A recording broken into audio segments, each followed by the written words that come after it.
ખ્યાતિ hospital કાંડમાં crime branch chargesheet કરશે। દર્દીઓના મૃત્યુ અને ભ્રષ્ટાચારના કેસમાં આ ચાર્જશીટ દાખલ કરવામાં આવશે। પીએમજેમાં ભ્રષ્ટાચાર કેસમાં ચાર્જશીટ થશે।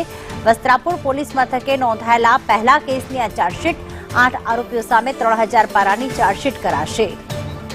જિગ્નેશ અમારી સાથે જોડાઈ ગયા છે। જિગ્નેશ, હાલ ચાર્જશીટ નહીં થાય મુખ્ય આરોપી સામે, પરંતુ અન્ય આરોપીઓ સામે ચાર્જશીટ દાખલ કરવામાં આવશે।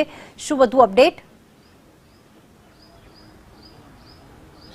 વાત કરવામાં આવે પ્રીતિ તો ખ્યાતિ કાંડને એટલે કે જે દર્દીઓના મૃત્યુ થયા હતા અને જે સૌથી પહેલી વસ્ત્રાપુર પોલીસ સ્ટેશનમાં ફરિયાદ નોંધાઈ હતી તેને હવે ચાર્જશીટનો સમય છે તે નજીક આવી ગયો છે। 90 દિવસની અંદર પોલીસે જે ચાર્જશીટ કરવાની હતી તેમાં આજે એક ચાર્જશીટ ક્રાઇમ બ્રાન્ચ દ્વારા રજૂ કરવામાં આવશે, જેમાં કુલ 8 આરોપીઓ વિરુદ્ધ ચાર્જશીટ થશે અને તેમાં 3000 પાનાની આ ચાર્જશીટ છે તે ગ્રામ્ય કોર્ટમાં રજૂ કરવામાં આવશે।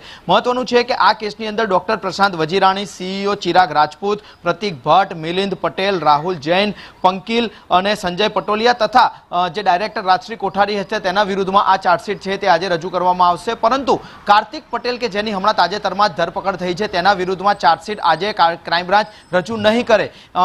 જ્યારે કાર્તિક પટેલ વિરુદ્ધ ચાર્જશીટ કરવાની આવશે ત્યારે ક્રાઇમ બ્રાન્ચ પુરવણી ચાર્જશીટ અલગથી આ કેસમાં દાખલ કરશે, કારણ કે કાર્તિકની ધરપકડ કરે હજી પૂરતો સમય નથી થયો, માટે તેના માટેની ચાર્જશીટ છે તે અલગથી કરવામાં આવશે। પરંતુ આ ચાર્જશીટ પર નજર કરીએ તો પોલીસે આના અંદર જે મહત્વની તપાસ દરમિયાન જે મળી આવેલા પુરાવાઓ છે તે ટાંક્યા છે, જેની અંદર આરોપીઓ વિરુદ્ધમાં તમામ દસ્તાવેજી પુરાવાઓ છે તે કોર્ટમાં રજૂ થશે। બેંક ટ્રાન્ઝેક્શન અને સાથે જ દર્દીઓના ફોર્મ અને તેમના જે રિપોર્ટો બનાવવામાં આવ્યા હતા પ્રશાંત વજીરાણી દ્વારા, તેમાં જે વિસંગતતાઓ સામે આવી છે તેના જે રિપોર્ટ છે તે કોર્ટમાં રજૂ કરવામાં આવશે। સાથે જ આરોગ્ય વિભાગ પાસેથી મળી આવેલા તમામ પુરાવાઓ અને બીજી તરફ જે પીએમ નોટ સામે આવી છે તેના અંદર રહેલી જે વિસંગતતાઓ છે તેના રિપોર્ટો કોર્ટમાં રજૂ કરવામાં આવશે। તાજના સાક્ષી તરીકે જે 7 લોકોના નિવેદનો ક્રાઇમ બ્રાન્ચે નોંધ્યા હતા, કોર્ટ સમક્ષ તેમના નિવેદન લેવાયા હતા, તે નિવેદનો પણ આ ચાર્જશીટની અંદર તેનો ઉલ્લેખ કરવામાં આવશે। એટલે કે જે 8 આરોપીઓ વિરુદ્ધ આજે ચાર્જશીટ થનાર છે તેમને પૂરેપૂરી સજા મળે, તેમના વિરુદ્ધ કડક કાર્યવાહી થાય, દાખલારૂપ કેસ બેસે, તે માટેની આ ચાર્જશીટ છે તે ક્રાઇમ બ્રાન્ચ દ્વારા